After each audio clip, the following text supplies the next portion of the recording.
ఓం శ్రీ మహాగణపతియే నమః.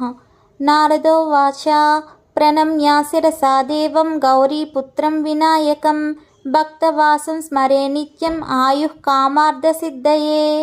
ఈ శ్లోకం యొక్క అర్థం ఏమిటంటే, నారద మహర్షి చెప్తున్నారు, ఆయుష్ పెరగాలని, ఐశ్వర్యం కలగాలని, కోరికలు నెరవేరాలని కోరుకునే భక్తులు నిత్యం గౌరీపుత్రుడైన వినాయకునికి శిరస్సు వంచి నమస్కరించవలను అని. ప్రథమం వక్రతుండం చ ఏకదంతం ద్వితీయకం తృతీయం కృష్ణ పింగాక్షం గజవక్త్రం చతుర్దకం.